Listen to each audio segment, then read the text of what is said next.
Welcome back. It's the Big Blue Banter, New York Giants football podcast. I'm Dan Schneider, joined as always my co-host Nick Filato. And sorry for the break.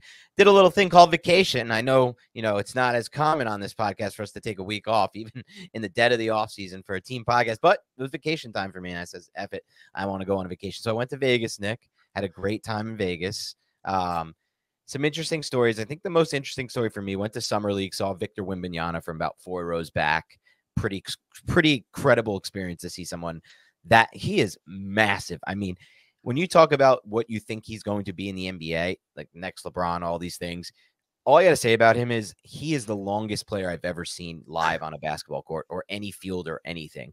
He's a true 7'6", and he moves up and down the court so well. I've never seen someone that tall be able to move and have that kind of flexibility. He went down on the court multiple times, got right back up. Looked like, when you see a big man with those kind of long legs go down, you're scared every time something's going to happen. Greg Oden, all the big men over the course of history. But I think he's different. I think he's built different, as they say. So it was cool to see Wembanyama. The coolest story I have from Vegas, the most interesting story I wanted to bring up because it was definitely an interesting one. So what day was it? I think it was one of the last few days I was there, maybe Wednesday or Thursday.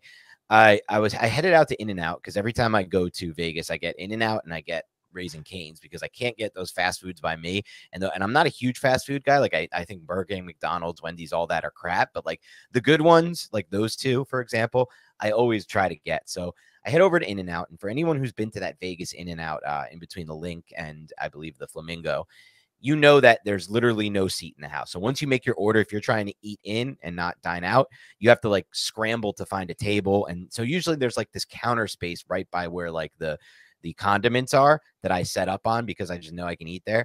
And so I set up on a counter space, and I set up next to this lady.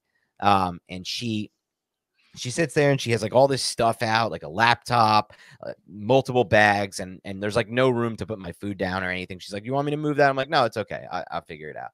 So I sit down and she goes, "All right, I'm just a journalist trying to hide out from the players right now." She's there for Summer League. So I'm like, "Okay, interesting. Let me engage in this conversation with this woman and see where it goes." Because I like meeting new people, Nick. I tend to do this a lot when I'm in public. I just when I'm out, I just tend to engage in conversations. I like meeting people. I like hearing their stories. This woman went on to talk 100 miles per hour a minute. I mean, I heard everything about her life story, everything. It was the most insane story. I don't want to give away her name right now because there's some crazy stuff was going on in this conversation. So first of all, she's banned. She's shadow banned from YouTube and Twitter and Instagram and all this stuff. She has she had told me all this interesting things, but she's auntie to a player in the NFL, a high profile player who I can't bring up on the show. All this stuff to make it seem. The reason the story was so interesting to me is I spent an hour talking to this lady, and you would think that based on what she said, Nick, that it was a lie and she was kind of not all there in her head. But she had the most specific details about trades and all these players she's covered and crazy stuff that I can't even bring up on this podcast about the Giants, about the Knicks. And when you're that detailed, it can't be a lie. There were too many stories she had, 15 to 20 detailed stories. And she could recall every single trade that the Knicks have made, that the Giants. She had recalled all this data and she had so much information in her mind. And she just kept talking and talking. I sat there listening. I probably got in 40 to 50 words. And you know me, I'm a big talker, but I got into 40, 50 words total in an hour span, just listening. It was one of the most interesting experiences I've had in a while. One of the most interesting people. I just want to bring the story up to say, go ahead and meet people when you're out. Give people the time of the day, listen to their stories, because you never know. And it was the most interesting part of my day and probably my week, just meeting this random person. And we follow each other now on social media. She wants to work with and we'll see what happens, because if she is connected to the player that she said she's connected to, I think we can maybe get him on this podcast or something like that. So we'll see what happens there. But I don't want to give away the name too, because there was a lot of secretive stuff going on, and she's been banned. She's YouTube banned her, all sorts of interesting things. I had to go through I'll tell you how I know this. I had to go through a back page to get to her YouTube. If you search it on YouTube, you cannot find it. But then if you go to youtube.com/ and then hit up a bunch of stuff, you can actually get there. So it's a very interesting situation based on the same thing for Twitter. You can't find her on Twitter, but if you go twitter.com/ some other weird / you can get to her tweets. So there's a lot going on there. But yeah, just wanted to bring that up to start the show. I'm very curious, Dan, what I'll talk got to you this offline lady about banned. everything Yes, that you went need to down. talk to me off pod. And if I implore you, if you can find a way to wiggle into her DMs in a non-creepy manner to get her on this podcast while we still have 2 weeks before training camp. And if She wants to come on this podcast. I told her that I don't know about that. She wants to come on. Okay, so it's that type of thing. All right, we can talk about that maybe off pod, but you built it up enough that I feel like our audience might be a little bit intrigued. It's a very intriguing situation. We'll have to see. She's also connected to some players. I hope to get them on the pod. We'll see what happens there, but definitely a cool random experience that I had in Vegas. But let's get into the content. This is what I got a couple of things again. And I'm going to compliment you here. You got a nice little base going on. You look good. You look good. But we ruined that because we wore the same color shirts, and I hope the YouTube comments are ripping us apart right now. Yeah, I'm sure they will be for these.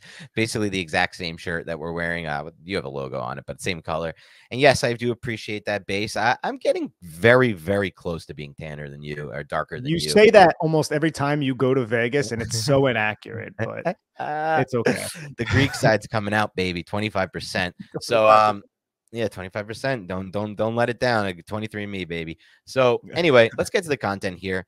So we want to do some fun things before training camp ramps up. We'll be talking all current Giants. And today, one of the things we wanted to do, this week, one of the things we wanted to do was the biggest Giants draft steal since the 2000 draft. So that's a large sample size, almost 25 draft classes.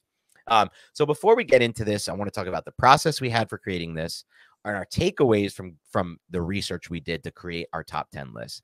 So for starters, Nick and I do not share our lists on this. We like it better when we don't know who we're going to, what our top 10 is.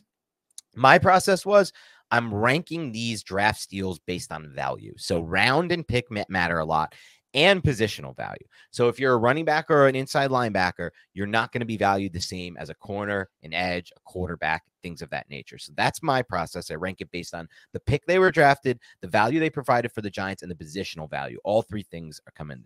So here's what I'll start with, Nick. My biggest takeaway from this process, and I don't know where yours is going to be, not a single player selected from 2008 through 2022, and obviously we're not going to call any of the recent picks draft steals. Let's say through 2020, made my top 10 list. Not a single player. All 10 of my biggest draft steals were 2007 through 2000. And I think it's really interesting to look at that. And we might do another podcast that looks at biggest draft bust, Nick, but I think it might be interesting to look at that and say, well, yeah, the Giants won a Super Bowl in 2007. They were competitive in the 2000s. Their best team ever was 2008, but obviously the Plaques shooting kind of killed that and some other injuries. 2011, they won a Super Bowl on the backs of maybe those 06, 05, 07 classes, still producing, still playing in their primes. Since then, the Giants have not been very successful, and it kind of aligns with this idea that they have not really found a single draft steal from 2008 through 2022. I took some liberties, Dan, and the audience with my personal list. It's not necessarily always about value. I'll explain the liberties as we go through it. I did 22 drafts, no UDFAs, and it was from 2000 to 2021, 7 drafts for Ernie Accorsi, 11 drafts for Jerry Reese, 4 drafts for Dave Gettleman. It was kind of wild too, because the vast majority of the players, because I went through and I was like, who is eligible for this list? And I only had 15 guys eligible for this list. I'm not including players who didn't have an impact on the Giants, like Charlie Pepra and Kevin Walter, and players who went on to have pretty respectable careers with other teams. Holy crap, man. From 2008 to basically 2018, there's like nobody. There's like 2 players within that. Like the Jerry Reese years were abysmal beyond the 2007 draft. So that's one takeaway that I had. Another, man, is just an absolute blast from the past. It was kind of crazy because there were other players that I didn't forget about, but I would like to forget about, specifically a punter who caused one of the worst special teams mishaps in team history. You also had the JPP of tight ends, and the goddamn Bachelor was on this list. I'm like, Jesse Palmer's here too. It was kind of cool just to see the names. And also, bro, growing up, my dad would get me these like giant yearbooks. Did you have those as a kid? I had those giant yearbooks, yes. Bro, I read those back to front multiple times. So there were names that I would see, like Nick Grayson, for instance, who was a solid player for the New York Giants, believe a Wisconsin guy as well. And I was like, Nicky Grayson. I was like, I haven't thought about that guy in so damn long. Those were my primary takeaways. Yeah, it was cool to, I agree with that. It was cool to kind of look back. I remember now the year that I first was interested in the draft just by looking back at these picks, because just I have a vivid memory of the not Marvin Austin. Marvin Austin was the second one from North Carolina of the William Joseph pick. When William Joseph was selected, I have a vivid memory of that draft pick, of everything about it, my excitement around it. Obviously, he was a bust, so was Marvin Austin. But those two interior guys from the ACC, I have a vivid memory of that. So that was kind of my first draft memory. And it just was cool to look back at that and see some of these other names as well. I mean, a couple of the guys who made my list, one who made my list, one who just missed my list, were actually players who just I remember growing up and watching.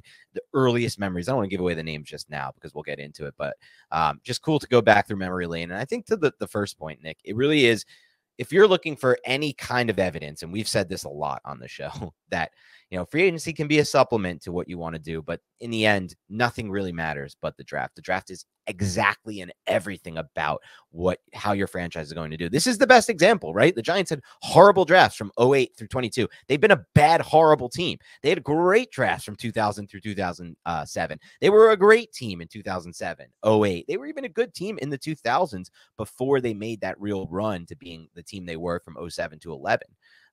And really, it was just 07, 08, and 11. 9 and 10 weren't great, but they were competitive those years. And obviously, one of them was the Deshaun Jackson year. So that was like, it's a year they could have easily won the division. So, yeah, I mean, the draft is everything. This is the most proof you can need that if you don't draft well, you're not going to win. If you do draft well, you're going to win. It's just simple facts. And it's not even just finding good football players. It's the cap element to this. Now that we live in a free agent age, you get those guys under low cost type of contracts where they can just come in and you can just use them for those 4 years cheaply. And that's how a lot of teams have capitalized and won Super Bowls. And I would like to see, and maybe we'll do it next, where most of the draft busts come from, our biggest draft bust from this period, because we can look back at that. But obviously, you know, it seems likely they'll come from the 08 through 2020 classes. All right, Nick, let's dive into this thing, though. Let me go with, you can start here with your 10th best draft steal. So again, we're ranking them 1 through 10. We're going to go 10 to 1. And the 10th is obviously the how's the best way to frame this? The worst value, quote unquote, of the best values. My 10th is actually Reggie Torbor. He was a 4th round pick, a linebacker.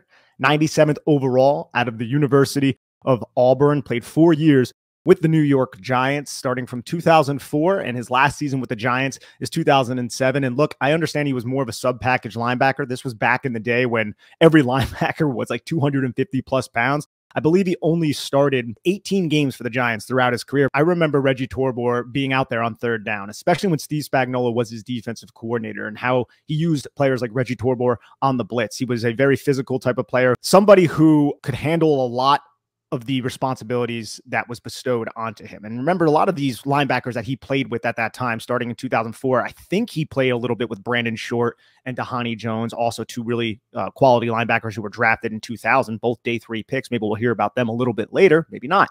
But I wanted to put Torbor on here, and it was a little bit difficult because I left off a player who I felt like may have had, and this is some of the liberties that I was talking about before, may have had a bigger impact than him. But Torbor was a part of the Giants when the Giants were the New York Giants that we all missed, and the New York Giants that we all love. I had a linebacker who just missed this list, but he was not Torbor. You made him mention his name previously, so I'm not going to bring him up because there's another linebacker who did make this list. But I'm going to start with number 10 here, one of the only 3 players, Nick, from day 2, quote unquote, even though back then I don't even think it was day 2. I don't remember how the draft used to go. It was all day Saturday. I think it was rounds 1 through 3, and then rounds 4 through 7 on Sunday. So it's not technically day 2, but there were 3 players who made my list who were drafted in the 2nd or 3rd rounds. The other players were all 4th round or later. And Dan, our lists are going to be a little bit different because you did go the value route. I went with just day 3 guys, round 4 to round 7. Okay, and that's fair. We give a different perspective from that nature as well. I just wanted to go pure value, though. So for me, actually, coming in at number 10 on my biggest draft steal is somebody who fits along those lines, and it's Corey Webster, who was selected in 2005 in the 2nd round at 43rd overall. So it's very early for a value pick, but the reason I think this is a value pick is because Webster, who ultimately played 121 games, had 20 career interceptions with the Giants, and more importantly, had the years, especially 2007, where he was just purely a lockdown corner you can put on an island in a Steve Spagnuolo man-covered system. It's going to put a ton of responsibility on the corner and a ton of responsibility on the boundary corner to really hold up against the best receivers in the NFL.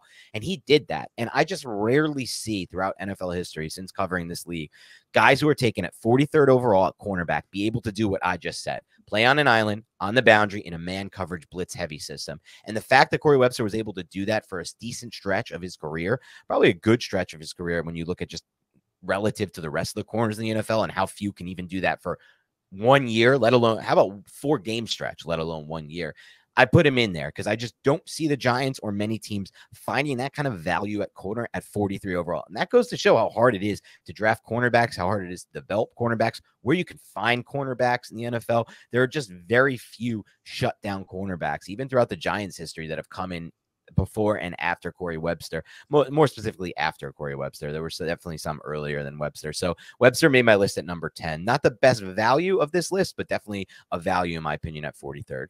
If I included round 2 picks, Corey Webster would easily be on there. I heard, and I don't know how true this is, but the Giants loved Corey Webster before the 2004 draft, but he ended up going back to college, and they get him in the 2005 draft with their first pick after trading their first round pick to the Chargers for Eli Manning in the previous draft. But I like that pick a lot, man. Corey Webster, I think I've said this on the podcast before, but my buddy was a strength and conditioning trainer at Florida State. He called me one time, and it was Corey Webster on like FaceTime. This is back in like 2012. So I don't even know if it was FaceTime.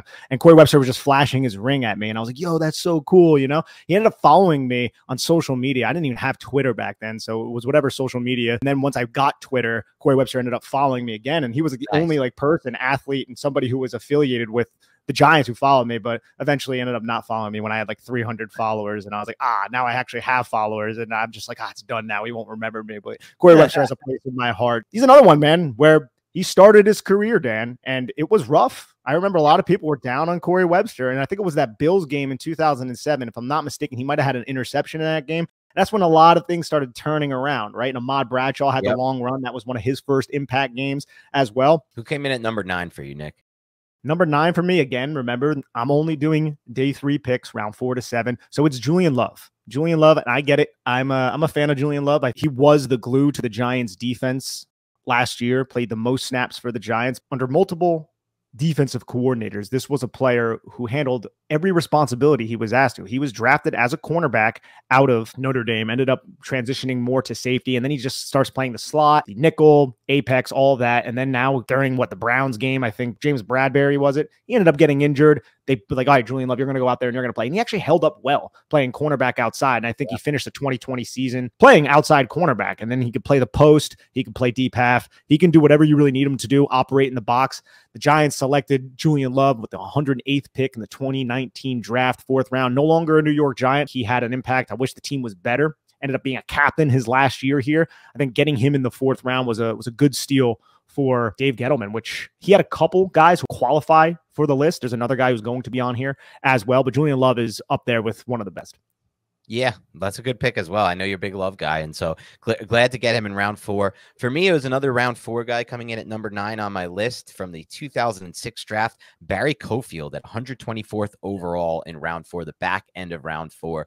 Barry Cofield is maybe a forgotten Giant to some degree because they've had so many interior defensive linemen come through that have made an impact in the last 20 to 25 draft classes.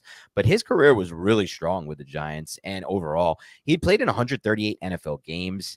He had 138 NFL games, 19.5 career sacks, but mostly more of just a run stuffing type interior, your typical one technique defensive tackle back in a 4-3, even front days of the NFL. But to get that kind of value, in my opinion, out of Northwestern in 4th round, I thought Barry Cofield was a nice pick at 124 overall and just made my list at number 9. Barry Cofield is on my list as well. And I'm trying to pull up the picture of his dance. Remember his sack dance? Oh, yeah. Yeah, he took his like a taser and tased himself. That was like his sack dance. I think he also, Fred Robbins had the zombie walk. He did like the zombie walk up to the camera like every time. It was like perfect. But I just remember these big guy dances. I think Sexy Dexys is still the best. But Barry Cofield's on my list as well. He comes in at 6. I think you did a good job kind of breaking him down. And I'll go over him a little bit as well. Or do you want me to wait? You can go Cofield now, and then we can move past. Yep. Yeah, and Cofield is 6 for me. Played 2006 to 2010 with the Giants. Ended up going over to Washington. It's a player, man, who had I think over 211 tackles, according to Pro Football Reference, in his time just with the Giants. 27 of them were tackles for a loss. Somebody who had one championship because he wasn't on the 2011 team, but I feel like he was a pivotal player for the Giants, had 10.5 sacks through his several seasons with New York. So I'm glad that you had Cofield as well, even though you had some of those second-round picks in there. But Cofield definitely made my list at 6. All right, Nick, who came in at number 8, your 8th biggest draft steal? 8th biggest draft steal for me is Kevin Antonio Boss, and that is his middle name. So I was a little surprised by that. Kevin Antonio Boss, Giants got him 153rd overall in the 2007 draft. One of the better draft classes in recent Giants memory. The best by far by Jerry Reese, which was his first draft. What he did in the Super Bowl to start the fourth quarter, you can never really forget that. To catch up the seam in a game that was played around the midfield, just a really defensive struggle. Start off the first quarter, Kevin Boss, this rookie tight end, ends up making that huge impactful play. Kevin Boss had to step in when Jeremy Shockey got injured. That was a big deal. Because remember, Jeremy Shockey was the big personality at that time. Eli Manning, we all think of Eli Manning in the manner that we think of him now. But he was more of a lot of question marks surrounding. I remember the Vikings game where he threw 4 interceptions and everybody was like, this guy sucks. He's not his brother. Get rid of him. That was the same year the Giants won the Super Bowl. Jeremy Shockey was chirping a lot. He ends up getting injured. Kevin Boss has to step up and start for the New York Giants, had that huge impact in the Super Bowl. And you can't forget the 2007 season. It's kind of reminds me a little bit of what Daniel Bellinger is doing now. I think it's a little different, but just a rookie tight end really seizing the opportunity when it presents itself, which isn't all that common. But Boss played 2007 to 2010 with the New York Giants, ended up having 208 targets, caught 119 of them for 1,600 yards with 18 touchdowns just with the Giants in those 4 years. So he was a really reliable target for Eli Manning as Eli kind of entered his prime. And the Giants did not end up bringing him back, re-signing him. They ended up going with the Jake Ballards of the world and other tight ends. But I still think just that rookie contract that Jerry Reese ended up getting him on, and he basically used him to the fullest potential. And he didn't really do much after that, which is a lot of guys on my list. After they left the New York Giants, their careers kind of fizzled out. So I did feel like some of the value that the Giants found in the latter years of Ernie Accorsi and the beginning years of Jerry Reese, they were able to get as much value from those day 3 picks. Kevin Boss is one of them. I'm going to go over another one here in a little bit. Yeah, Boss is a great pick. He made my list at number 7 overall. I think with the case of Boss, it's really a big case of what if. Like once he left the Giants, it was just a simple situation to why his NFL career fizzled out. Concussions. He had a serious concussion problem. He had multiple concussions, and eventually he retired because of the concussions. Had those concussions never been a part of his career, I think he would have been one of the better viewed as one of the better tight ends in the last 20 years. Maybe not in that elite range, but in that second tier. And I'll tell you why. You get him in round 5, 153rd overall in the 2007 class. I can't remember a single tight end, in my memory at least, of the NFL draft who was a two-way player at 153rd overall. What I mean by that is Boss was a really, really proficient blocker with a great frame to block, and he could offer something in the passing game. You talked about the production there, red zone wise, touchdown wise, through the seam, the big catch he made in the Super Bowl. I felt like he could attack at all 3 levels, be a weapon in red zone, while also being that prototypical blocker type. And that's just something you don't see at 153rd overall at tight end. You don't really see that anywhere at tight end for the most part. There's just so few two-way tight ends in the NFL right now. That's why it's part of the reason we love Daniel Bellinger so much right now on this podcast, because we know the value of somebody who at the tight end position who can actually be a two-way guy that can block and be a weapon as a pass catcher. Because when you have that, you just are offered so much more as an offensive play caller and play designer, because you can keep these guys on the field in all different kinds of personnel, and they don't tip anything off. Like when Evan Ingram was on the field, you're kind of tipped off. You're going to pass the ball. You could try to run the ball, but he's a liability on the edge as a blocker. Can he block down? And with a player like Boss, that was never the case. And so I love Boss. He came in at number 7 for me. It's just too bad he had all those concussions. If not for that, I really think his career would be a lot different. But for me, number 8 on this list was a player I think you probably have a little bit further up. Another 5th round pick for the Giants. So far I've had a 4th round pick, a 2nd round pick, and 2 5s. And at number 8 is Jabril Wilson for me. Number 5th round pick, 136 overall, the 2004 draft class. So Wilson spent 4 years with the Giants and then cashed in after that Super Bowl in 2007, as plenty of free agents do, by the way, to try to get a big contract after that. And then kind of his career fizzled out. He had 1 year with Oakland, who gave him a huge contract, now the Vegas Raiders, but that back then Oakland. Gave him a huge contract, didn't play up to it, got cut. spent the next year with Miami, spent the next year after, and then was out of the NFL, and then went back to Cincinnati and couldn't make it there. I think injuries played a factor in that, but during his time with the Giants, he was a really, really impactful player. And the biggest thing I remember about Jabril Wilson was just how often, Nick, he was around the ball and how many plays on the ball he made. In just 4 seasons with the Giants, including a first season where he only started 7 games, Wilson racked up 11 interceptions, which is a lot in 4 seasons. The Giants had like, what, 1 interception on defense all year last year? Or no, 1 pick six. How many interceptions the Giants have on defense 6. last year? It was like 6. It was something very low there. And tied for last. Yeah, with the Raiders, ironically enough. With the Raiders. And that was the whole team. So 11 interceptions, but also he had, let's see, 27 passes defensed in those 4 years with the Giants, which I thought was interesting. 6 forced fumbles. He was just always around the football. And finally, in 2007, when the Giants won that Super Bowl, he was a big piece because with Steve Spagnuolo, you know, you're going to see a lot of single high looks. You're going to see a lot of 2 high looks with the safety rotating down into the box. And that safety attacking downhill was Jabril Wilson. And he did an excellent job of it. But he also made plays on the football in the back half, as I just went over. So Jabril Wilson has a place in my heart for sure. And he's number 8 for me.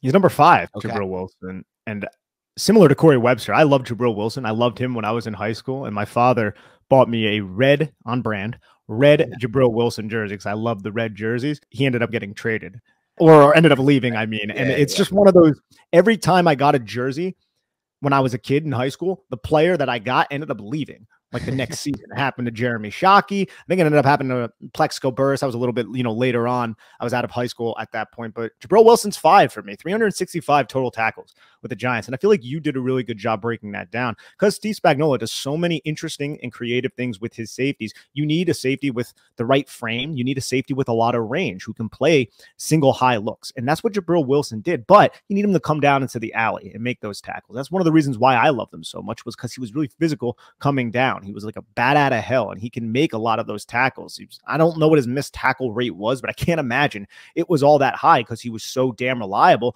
And when he left for the Raiders, it sucked. I'm not sure if it was injury related. I wasn't really around at that time, but it just seemed like his career fell off a cliff. I felt like he was really promising when he was with the Giants. I'm not sure if this was injury related as well, but 14 tackles for a loss coming down from the safety position through 4 years with the New York Giants. That's pretty damn good. So from a tackling standpoint, yeah, right. From a ball production standpoint, Jabril Wilson had it all, and he was one of my favorite Giants when I was in high school.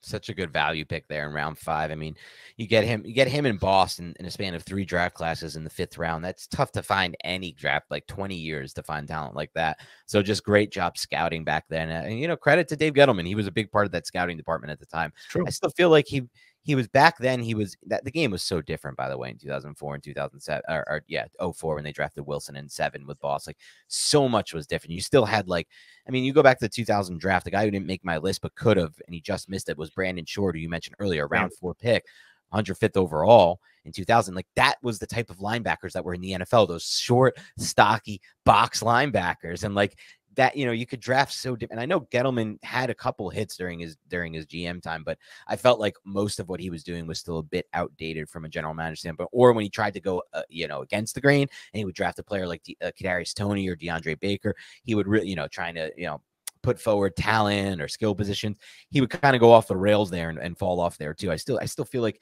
the best thing he knew how to evaluate was trench play, especially on the defense side of the ball.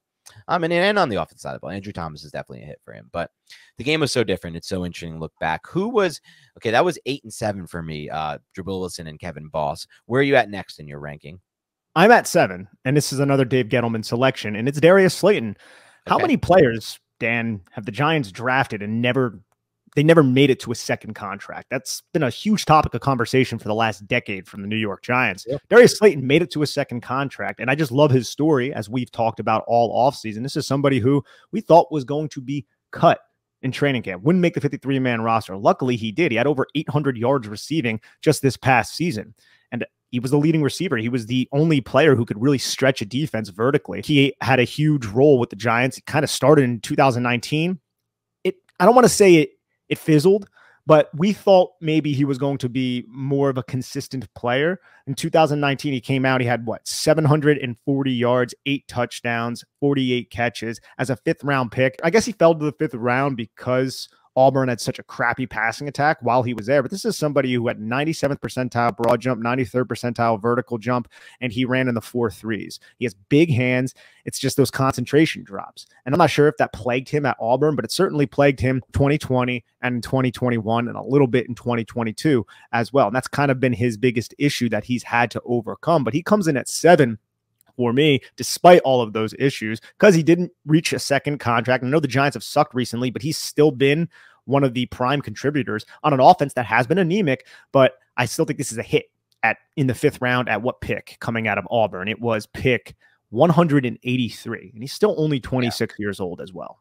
Yeah, it's a great call there for sure. And that was an excellent pick by the Giants. And you know, on this, for those listening to this podcast, you guys are well aware we are very high on Darius Slayton, at least first consensus. For me, number 6 was Dhani Jones, round 6 linebacker, 177th overall, only spent 3 seasons with the Giants, but then went on to play because he had a great final season with the Giants in 2003 and signed a contract and moved over to Philly. But he actually ended up playing 10 years in the NFL as a 6th-round pick. That is incredibly hard to do, to play a decade of football in the NFL as a 6th-round pick. So it was obviously a massive steal.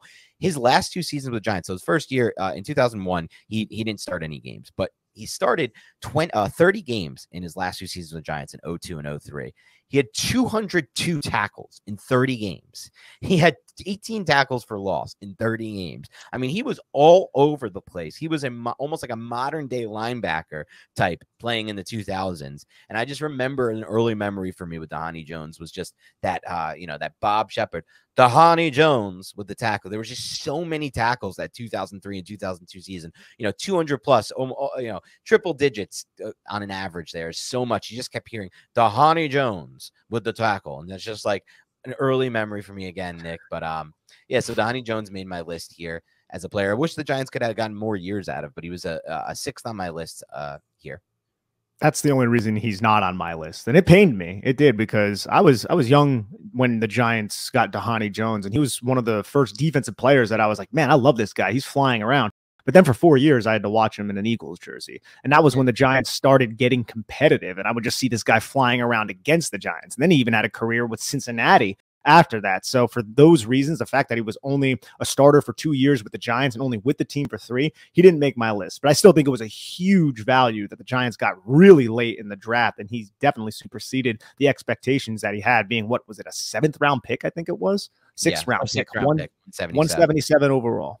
Let's get into the top 5 here. So for me, Nick, I want to get your take on this, but for me, I have a massive tier jump from the top 5 biggest draft steals to 6 through 10. Like, there's just like it's like going from Mahomes to Tannehill right now for me. I'm talking about these top 5 steals, not only in just the value they provided, but the value they provided for the Giants specifically. So I wonder if yours are the same. I know one won't be because or 2 won't be actually, because they were 2nd and 3rd round picks. But I wonder if the other 3 are the same and where you have them ranked. But let's go with your 5th biggest draft steal right now. We already went over my 5th biggest draft steal. That was Jabril Wilson. All right, let's get into your 5th then. All right, my 5th biggest draft steal will be higher on your list because you're not doing 2nd, 3rd round picks, is Brandon Jacobs. In round 4, 110 overall, the 2005 draft. Let me tell you what I first remember about this pick, right? I'm first sitting there, and I'm starting to get really into the draft at this point. Not to the point we're at now, but for, being, what was I at that point? I was like 15 years old. I was very into the draft here. And what I remember first about that pick, Nick, was how angry I was, because just before the Brandon Jacobs pick, the Cowboys traded 1 pick ahead of the Giants, either 1 or 2 picks ahead of the Giants, and they drafted Marion Barber, who I freaking loved out of Minnesota. Marion the Barbarian. I was watching Big Ten football then by that point because my dad went to Wisconsin. And I just remember Marion Barber. I was like, this dude is going to be the real deal in the NFL. He is freaking awesome, physical, explosive. And I was so angry. And then what it turned out to be was the greatest anger in my life, because Brandon Jacobs had a much better career than Marion Barber. No offense to Barber. He was good until he got hurt and those. But Brandon Jacobs at the time, I'll never forget this. It was early analytics days. There was no Pro Football Focus, but there was Football Outsiders. And Football Outsiders created something that was so simple, but yet at that point, so predictive. And it was something called speed score. And it essentially just it just made a mathematical equation out of a running back's weight, and speed and 40-yard dash. Just put those two things together and then found all these hits. And Brandon Jacobs at that time, I'm going to look it up now. I am pretty sure. Let's see if I'm right about this, but I'm pretty sure as I talk about this, let's just see. Oh, I don't have it on here, but I'm pretty sure he was 260 pounds and he ran a 4.4, somewhere in the 4.4s at 260. You can correct me on that if you remember, Nick, but that was the ultimate. He became the ultimate the poster boy of speed score for Football Outsiders, the greatest speed score ever. And you know what? It translated to the NFL because Brandon Jacobs ended up playing 109 games, not all with the Giants, but 109 games, over 5,000 rushing yards, 60 rushing touchdowns, 743 receiving yards, 4 receiving touchdowns. Just one of the better players for the Giants. He came in a draft class that ended up being an amazing class, despite them only having 4 total picks in that class. 3 of the players drafted in that class made my top 10 biggest draft steals class, all from the 2005 class. But yes, Brandon Jacobs comes in for me at number 5. Brandon Jacobs is number 3 for me. And I don't know if the Giants get past the Green Bay Packers without Brandon Jacobs. And it was a 4.56, by the way, at 6'4", 264 pounds. So Brandon Jacobs went to Southern Illinois. And I know that's just insane. But let's not forget, he was at Auburn with Ronnie Brown and Cardell Williams. Like, Auburn landed Brandon Jacobs and he couldn't really find the football field. So he ends up going to freaking Southern Illinois. It's not like he went to like Tennessee or another SEC school that was a little bit smaller. It goes to Southern freaking Illinois. And I think that was such a huge reason why the Giants were able to get him at pick 110 in the 4th round of the 2005 NFL draft. I don't know if something like that happens nowadays. I think maybe now we're a little bit onto stuff like that, but the Giants ended up getting a value out of a smaller school for a prospect coming out of high school that was much more highly regarded. Ended up going to Auburn, which is a huge powerhouse in the SEC. Circle back to the Green Bay game. It's frigid in Green Bay. Plexico Burress is burning Al Harris. But when you have the opportunity to give the football to Brandon Jacobs and he's running over Charles Woodson and he's picking up the yardage like he did in the Super Bowl on the 4th and 1, it, especially in the cold, like in Green Bay, it really puts just something in the mind of the defenders. Like, I really got to tackle this 4.56, 264-pound running back. Are you kidding me? And yes, they had to. And it wasn't easy for them at all, man. This is one of the biggest, most painful running backs to tackle in recent memory. And he's somebody, like you said, who can just run past linebackers and even cut off the angles of safeties at times, especially once he got going. He was like a freaking locomotive. So one of my favorite players of all time is Brandon Jacobs, and he ends up coming in, making my list. 8 years with the Giants, spent 1 year with the 49ers. We can forget that, but had over 5,000 yards rushing, 60 rushing touchdowns as a New York Giant with 82 receptions for 743 yards, 4 receiving touchdowns, averaged 4.5 yards per carry in his career with the New York Football Giants. Just absolutely love watching that guy. I wish I had a chance to cover him. Yeah, and something you mentioned in there that I read in the Tom Coughlin book from Greg Hanlon. I have that somewhere, but not behind me anymore. And something I hear for a lot of coaches that, you know, we often get, I don't know if we miss it anymore, Nick, but it's just like we don't talk about it as much because the game has changed so much. But that factor, that physicality factor that you just brought up, like in cold, frigid conditions, when you are lining up play after play and it's the 3rd quarter, it's the 4th quarter, and you have this 265-pounder coming down with 4.5 speed running at you. And he was not, it's not like Brandon Jacobs danced around. He went forward a lot. He got vertical a lot. And when, like you said, he ran over Charles Woodson. That's like the one people remember the most. But he had multiple of that. I remember one was against the roided up guy from Washington, Landry. That was the one that stood out to me. What was his name? LaMarcus Landry, or not DeJuan? Was it DeJuan Landry? Yeah, maybe it was DeJuan Landry. I don't know. But you know, that physicality factor that can win you football games because teams will get. It's not that teams will give up, but it's like you can feel it when you're getting the edge there from a physical factor. And back then, football was played on a lot more in the run game as well, too. So he played an even bigger role, I think, during the time period he came out in, which was kind of like the early 2000s.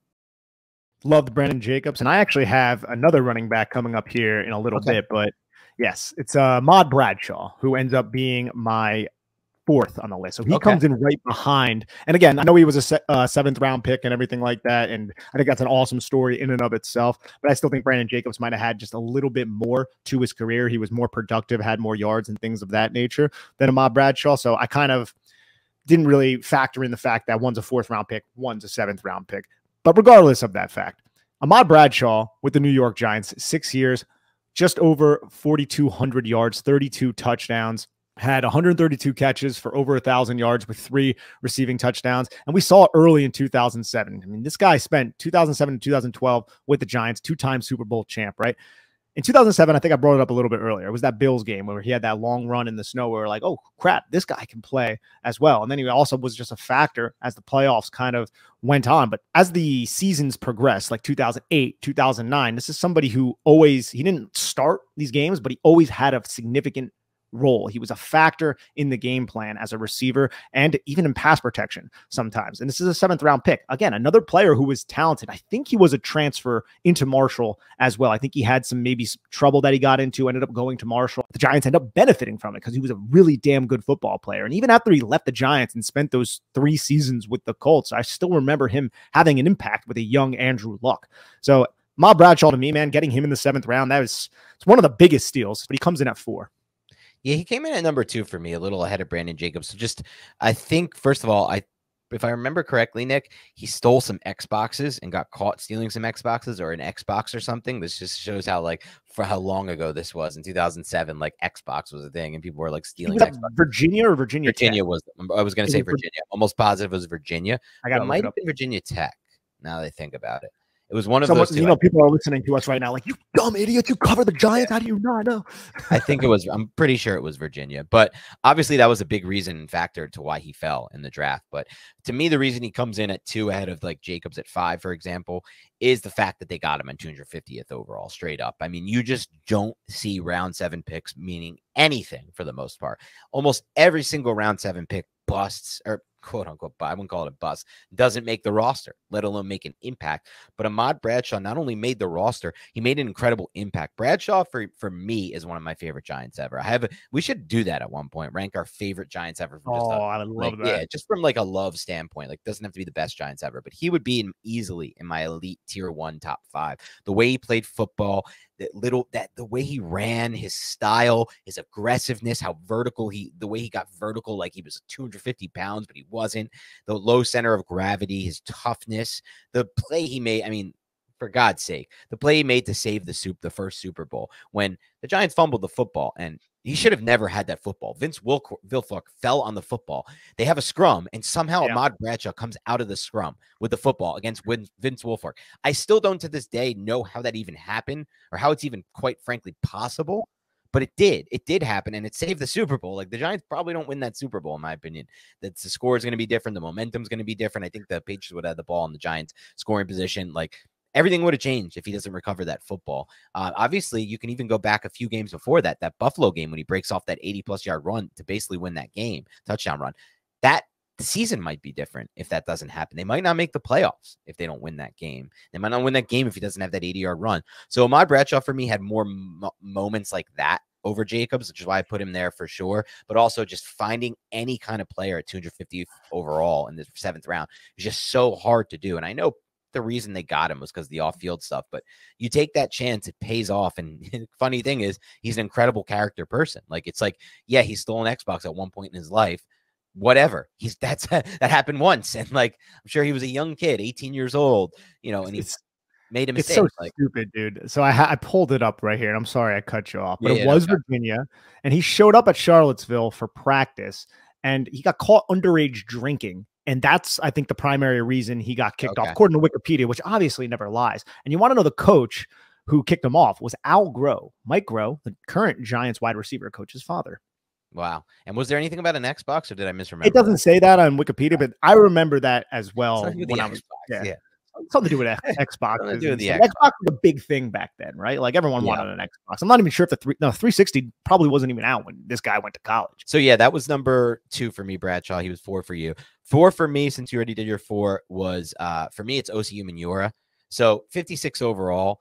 Look, it's an early pick. It's hard to call that a steal unless you take a look at it and say, how many times do we find I don't know if he'll make the Hall of Fame. I think he's borderline and deserves it for some reasons about to go over. But how many times do we find elite pass rushers at anywhere near 56 overall? It is so rare. You can find elite running backs, elite guards. You can find elite linebackers at these range. Like, Fred Warner was taken somewhere in the 60s.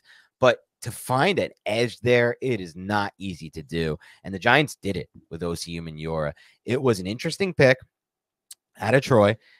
They took a gamble on the traits at 6'3", 255, but that get off, man. He had 85 career sacks and 35 forced fumbles. That's insane production numbers. He ended up playing 11 years in the NFL, but just have 85 sacks.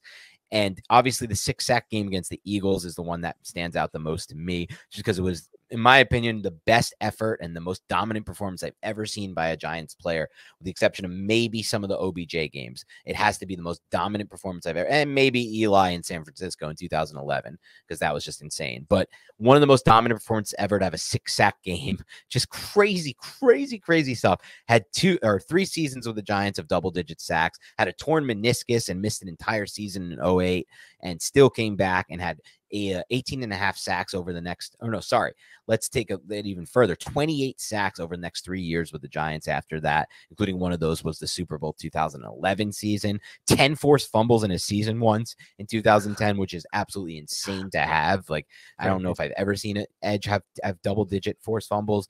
So Osi, to me, to get him at that point, and the most fun thing about Osi to me is the memory of the idea that if we didn't have Ernie Accorsi, we just had, I think, honestly, if we had like Dave Gettleman run the shots, because again, I want to give Gettleman his credit for scouting. He had some good years scouting with the Giants. Found them Andrew Thomas, Dexter Lawrence. Good job. You had 4 draft classes with 1 million picks in the first top 10 overall. But he was not a good negotiator, Dave Gettleman. He was not a good trader. He was not a savvy GM. He was not someone who was going to get something over. So if he was the GM at the time of that Eli Manning trade, I think Osi Umenyiora never has his Giants career. The Giants maybe never win Super Bowl, because the Tom Telesco at the time, or wasn't Tom Telesco. What was the guy before him who everyone hated? The Chargers GM during 2004s before Telesco. Damn it. Why am I forgetting this guy's name? AJ Smith. Yeah. He wanted Osi Umenyiora in that deal. He was gung-ho on getting Osi Umenyiora. And of course, he said, we are not making this trade if Osi Umenyiora is in that trade. And at the time, Osi Umenyiora had not broken out yet. It was a good scouting play by the Chargers, and even better by Accorsi, because he was like, this is a talent that I need to develop here, and I am not letting him go with that kind of get off, that kind of length, that ability to just get the football out of the quarterback's hand for a forced fumble. And so he kept Osi Umenyiora in that trade. They ended up instead trading picks, the Giants, and finding a way to kind of make that deal work with Eli Manning for Rivers. And because of that, I'll always have a place in my heart for Ernie Accorsi, more than even I already had. Yeah, Ernie Accorsi is the man. Osi Umenyiora is just one of the, from a value standpoint, the way you're constructing this list, then yes, I agree with you. The things he was able to do, and just the rotation the Giants had with Strahan and Tuck, once they all started maturing and coming into their game, it was just an insane rotation of pass rushers that would be hard for the New York Giants to replicate. Although I would say they have 2 young guys who I think are nice building blocks to that. They definitely need to find a third, because Osi was very special. For those of you who are newer to the podcast, and by newer, I mean maybe have only listened the last year and a half, 2 years, go check out the feed, because we did a podcast with Osi Umenyiora a few years back, which was really fun. We talked about the Giants at the time as well, which is not relevant now, but we also talked a lot about his years with the Giants, and he had some really fun stories in there and just some good stuff to talk about. So check it out. It's probably about like a year and a half, 2 years ago, but we interviewed Osi back then. So it's a fun listen for Giants fans for sure. Since he's been on one time, he's an acquaintance of the podcast. He needs to come on again to become a full-fledged friend. Always welcome, Osi, if you're listening. It'd be a huge accomplishment in his already illustrious career. Yeah. All right, let's go on to my number 2. Dan, my number 2, and this is one of the reasons why I prefaced everything by saying I took liberties, because I understand how these lists are constructed. I put David Tyree as my number 2, and I understand David Tyree is going to be remembered very fondly among New York Giants fans, but he was not a receiver that dominated the NFL like many people expect for individuals to make this list. 6th-round pick, 211 overall, New Jersey guy out of Syracuse, who, in my opinion, and in many Giants fans' opinions, had the greatest moment in New York Giants football history was one of the reasons why that play happened. That's just how great that play was. He was maybe half of it or not even half of it. You got to talk about the offensive line. You got to talk about Eli Manning. Like, there's so many things, but he was the recipient to that catch. Also had a touchdown catch earlier in that game. The fact that the Giants don't win that Super Bowl if he doesn't secure that football somehow with a Pro Bowl Hall of Fame safety on his back. Just an incredible moment in Super Bowl history, arguably the greatest moment in Super Bowl history as well, especially when you think about what the New England Patriots were in 2007. You have this 6th-round pick be the primary reason why that drive is extended on 3rd and 5. If Eli Manning is sacked too, I mean, you're 4th and 12, and you're just absolutely screwed. So Eli is huge in that play, but just because of that moment, and he was a great special teamer as well, if we want to bring that up, but just because of that moment, I had to put him at 2. And I understand that the maybe he's not the best value. It's hard to say, man. Did the Giants win the Super Bowl if it wasn't for David Tyree in that play? And I think for that reason, I wanted to put him high and give my tip of the cap. So that's why I said that I had to preface everything with the Liberties, because it is a little inconsistent with the rest of our lists.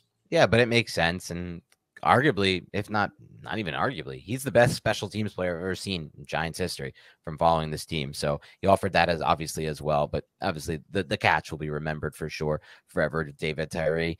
I didn't go over my number 3. So I already did 2 with Ahmad Bradshaw. My number 3, and I think we probably both have the same number 1. But my number 3 was Justin Tuck, 70th overall, round 3. You just don't find players like Justin Tuck in round 3. I mean, here, look, Osi Umenyiora had more sacks in his career than Tuck, more forced fumbles. But in my mind, and no offense to Osi, I love them both, I think Tuck was the better player because Justin Tuck played the run so well. Osi played the run well too, but not at the level of Justin Tuck. And Justin Tuck had more position versatility. They lined him up on the inside before we ever really saw defensive ends start to shift into the inside and play that 3 technique. And he did a good job of that as well. But overall, just that 2-way game for an edge to be able to play, to rush the passer, but also impact the run game the way he did. That's why he's up there for me. And he would be my number 3.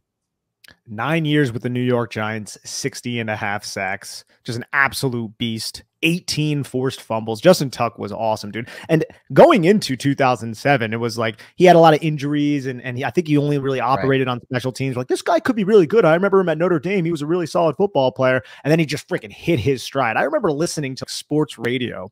I think the Super Bowl MVP could be Justin Tuck. Watch out for that name. And he ends up sacking Tom Brady to end the second. Bro, he might be the Super Bowl MVP, but obviously Eli Manning ends up getting it rightfully so. Yep. All right. Number 1, the biggest draft steal the Giants have had since 2000. I assume it's the same player, but you can go first. I texted Dan before we came on this podcast. I'm like, I think we're going to have the same number 1. And he was like, I don't know about that.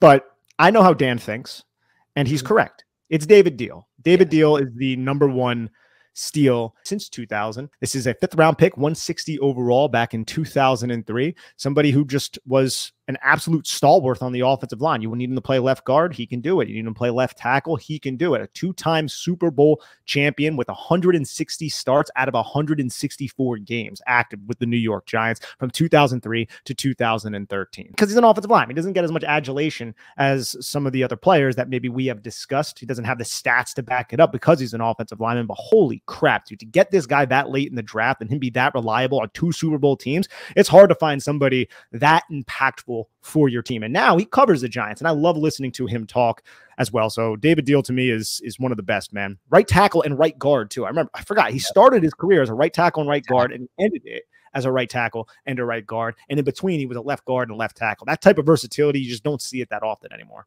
Left tackle for a Super Bowl team, by the way. That's even for a Super Bowl winning team. Yeah, you nailed it here. Look, anyone who's listening to this podcast knows how much we value the offensive line.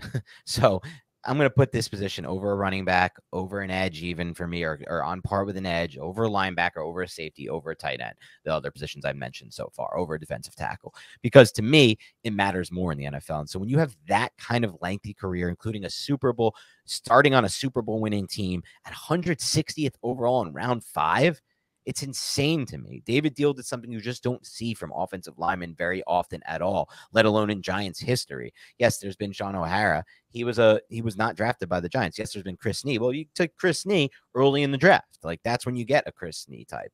You get him early. David Diehl, you got him late at 160th overall. So to me, Diehl is the undoubted number one draft steal by far for the Giants. All right, Nick, let's wrap this up by just going over our top 10 lists again real quick. I'll run mine down and you can run yours down. For me, the biggest draft steal in Giants for Giants since 2000, David Deal, round 5, 160 overall. 2003 draft class. Number 2, Ahmad Bradshaw, round 7, 250 overall, 2007 draft class. Number 3, Justin Tuck, round 3, 70th overall, 2005 draft class. Number 4, Osi Umenyiora, round 2, 56th overall, 2003 draft class. Number 5, Brandon Jacobs, round 4, 110, 2005. Dhani Jones, number 6 for me, round 6, 177, 2000. Kevin Boss, number 7 for me, round 5, 153. In 2007 class. Jabril Wilson, round 5 pick, round 5, 136th overall in 2004. Then Barry Cofield, round 4, 124th overall, 2006. Then finally Corey Webster, round 2, 43rd overall in 2006. For me, it starts with David Deal as well. And remember, I only did 3rd round or 4th round, 7th round. David Tyree comes in at number 2. Brandon Jacobs, number 3. Ahmad Bradshaw, number 4. Jabril Wilson, number 5. Barry Cofield, number 6. Darius Slayton, number 7. Kevin Boss, number 8. Julian Love, number 9. And then Reggie Torbor, number 10. Nice. All right. Hope you guys enjoyed that little blast from the past, a walk down Giants memory lane.